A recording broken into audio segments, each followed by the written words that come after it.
তাদের চরিত্র কি, তারা কিভাবে মানুষকে জবাই করে, এই দৃশ্য আমরা গতকালকে দেখেছি। যারা আমার ভাইকে হত্যা করেছে তাদেরকে যদি গ্রেফতার করে দৃষ্টান্তমূলক শাস্তি না দেওয়া হয়, তাহলে পুরো বাংলাদেশের এই যে ছাত্র জনতা একসাথে সরকারের বিরুদ্ধে তাদের জায়গা থেকে প্রতিবাদ জানাবে। এই বাংলাদেশের মুসলমান যারা রয়েছে শান্তিপ্রিয় মুসলমান, এই বাংলাদেশের মুসলমান যারা রয়েছে তারা যেমন নিজেদের ধর্মের প্রতি তাদের সহানুভূতি রয়েছে, অন্যান্য ধর্মের যারা রয়েছে তাদের প্রতিও তাদের সহানুভূতি রয়েছে। কিন্তু এই সহানুভূতিকে ব্যবহার করে কেউ যদি নিজেদের ওই ভারতে বসা চক্রান্ত, যারা মাসের 30 দিনের 25 দিন দেহটা নিয়ে এই বাংলাদেশে বসে থাকে আর বাকি 5 দিন মনটা নিয়ে ভারতে যায়, সেখানে চক্রান্ত করে এবং সেই চক্রান্তের এক্সিকিউশন এই বাংলাদেশে এসে ঘটায়, সে সকল উগ্রবাদী হিন্দুদেরকে প্রতিহত করার জন্য আমাদের মনে বিন্দুমাত্র সহানুভূতি থাকবে না।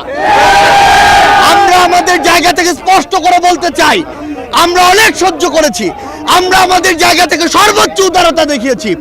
আমরা দেখেছি এই অভ্যুত্থানের পূর্বে কারা কতটুকু এই অভ্যুত্থানকে সমর্থন করেছিল। আমরা দেখেছি এই বাংলাদেশ থেকে শেখ হাসিনা পালিয়ে যাওয়ার পরে কাদের মন সবচেয়ে বেশি খারাপ হয়েছে।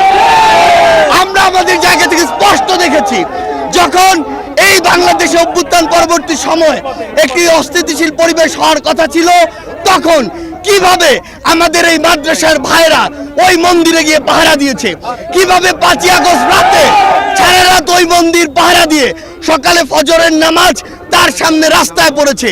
সেখানে এই সহানুভূতিকে কেউ যদি প্রশ্রয় হিসেবে দেখে, আমরা স্পষ্ট করে বলে দিতে চাই, শুধু অন্তর্বর্তীকালীন সরকার নয়, বৈষম্য বিরোধী ছাত্র আন্দোলন নয়, জাতীয় নাগরিক কমিটি নয়, পুরো বাংলাদেশ একসাথে এ সকল উগ্রপন্থীদেরকে প্রতিহত করবে। আমরা আমাদের জায়গা থেকে স্পষ্ট করে বলতে চাই, এসব ইসকনের নামে যেসব উগ্রপন্থীরা বিগত 16 বছরে অসংখ্য অপকর্ম ঘটিয়েছে, ফ্যাসিস্ট আওয়ামী লীগ এ সকল অপকর্মকে মানুষের সামনে আসতে দেয়নি। তারা ইসকনের এই সকল অপকর্মকে মদত দিয়েছে, প্রশ্রয় দিয়েছে, আশ্রয় দিয়েছে, লুকিয়ে রেখেছে। কিন্তু তাদের চরিত্র কি, তারা কিভাবে মানুষকে জবাই করে, এই দৃশ্য আমরা গতকালকে দেখেছি।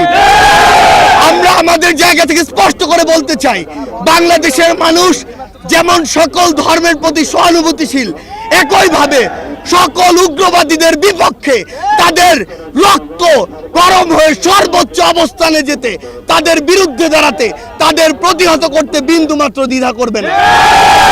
আমরা আমাদের জায়গা থেকে সরকারকে স্পষ্ট করে বলতে চাই, যারা আমার ভাইকে হত্যা করেছে তাদেরকে যদি গ্রেফতার করে দৃষ্টান্তমূলক শাস্তি না দেওয়া হয়, তাহলে পুরো বাংলাদেশের এই যে ছাত্র জনতা একসাথে সরকারের বিরুদ্ধে তাদের জায়গা থেকে প্রতিবাদ জানাবে।